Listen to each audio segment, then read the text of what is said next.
Hello photographers, today I want to show you how to use flash exposure compensation. First, we have to separate the flash exposure compensation and exposure compensation functions. This is a little confusing because both functions use the same symbol. The only difference is that the flash exposure compensation function adds the flash symbol next to it. Both of these functions are based on the idea of exposure compensation, which is when you as the photographer choose to over or underexpose your image. What's different about them is that each of those functions controls a different type of light. Exposure compensation is for adjusting the ambient light exposure only, and it will never affect the flash exposure. Where flash exposure compensation, as the name implies, is for adjusting the flash exposure only, meaning it will never affect the ambient exposure. So let's look at how this works and how to use it. The first thing you need to know is that flash exposure compensation only works if you're using a TTL-capable flash in TTL mode. When shooting TTL flash, the camera controls the flash output for you. It's essentially auto mode for your flash, but auto mode doesn't always give the results that you want,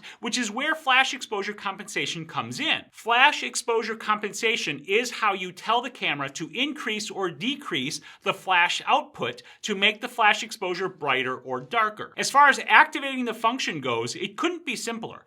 Typically, you can change the setting on your camera or on the flash itself. When changing it on your camera, you typically access the function through your quick menu like you see on my camera right here. Or you can access it through the flash options in the menu system like this. When changing it on the flash itself, it varies from flash to flash. For example, on this Canon 580E X2, I press the central dial button to activate flash exposure compensation, and then I spin the dial to set it. With some flash systems, like the Godox wireless system, you change the flash exposure compensation on the trigger itself. On the Godox X Pro trigger, you change it by selecting the flash you want to adjust, then spinning the control dial to set it. However you change it, one of the most important things to remember is that this does not change back for you. Once you set your flash exposure compensation, it stays set until you change it back to 0, even if you turn off your flash or turn off your camera. What this means is that whenever you change your flash exposure compensation, you need to remember to set it back to 0 when you're done. If you don't, the next time you try to use that flash in TTL mode, all of your images will be over or underexposed, and you'll be wondering what the hell is wrong with your flash. So that's how to change your flash exposure compensation. But how do you use it, when do you use it, and why? Before we get to that, I want to let you know about my free flash exposure compensation guide, which you can get at this link right here. It's perfect for when you're out shooting and you need a quick reference to refresh yourself on how to use flash exposure compensation. Now, when it comes to using flash exposure compensation, you are going to tend to use it reactively after reviewing a photo and seeing what the TTL flash exposure looks like. However, before you go and change your flash exposure compensation, you need to make sure you're about to adjust the correct exposure. When you work with flash, you're always working with at least 2 different light sources, the ambient light and your flash. And if you are not careful, you could end up adjusting your flash exposure when you should actually be adjusting your ambient exposure. To use flash exposure compensation correctly, you need to use flash correctly, which is to say you need to follow the process and work one light at a time. So to use flash exposure compensation to get your exposure set where you want it,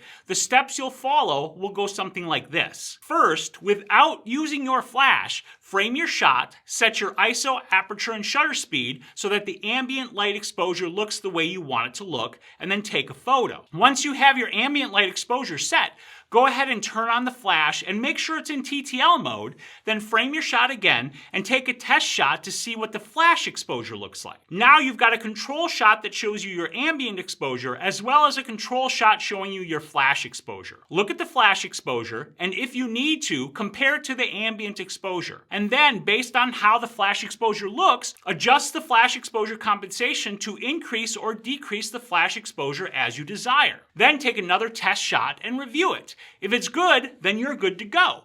If it's not, then adjust the flash exposure and repeat until you've got it where you want it. While you're adjusting, there's one thing you have to watch out for, which is the limit of your flash power. If you're ever in a situation where you look at your flash exposure and you try to change it with flash exposure compensation, and then you take your test shot and see that the flash exposure has not changed, then you've reached the upper or lower power limit of the flash. This is most likely to happen when you're bouncing your flash off of a surface that's rather far away and or is a darker surface that's absorbing a lot of the light from your flash. When this happens, your flash exposure will be too low and you'll want more light, but the flash is already giving you everything it's got. So setting your flash exposure compensation to +1 or +2 won't make any difference because the flash can't give you any more light. If you find yourself in a situation like that, where you need more power from your flash, you can get more from it by increasing your ISO or opening up your aperture. But be aware that changing either or both of those settings to capture more light from the flash will also change and bring in more light from the ambient exposure. Now, the last thing I wanted to mention is that flash exposure compensation won't fix bad use of your flash. For example, flash exposure compensation cannot make this look like this. What you see on the left is on-camera flash pointed directly at the subject, which is almost never a good way to use flash. Whereas on the right, the flash was positioned off-camera and shot through an umbrella. This is not to say that you can't get good results when shooting with flash on camera.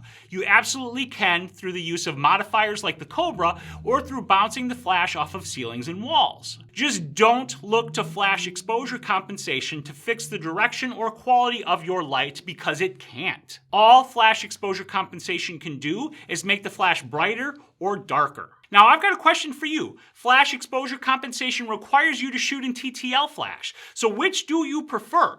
TTL flash or manual flash? Let me know what you prefer in the comments, which is also where you'll find my preference. Don't forget, you can get my free guide to flash exposure compensation at this link right here. If you have any questions, let me know down in the comments. And don't forget to like this video and hit that bell icon so you don't miss any of my videos. And then get out there and take some damn photos.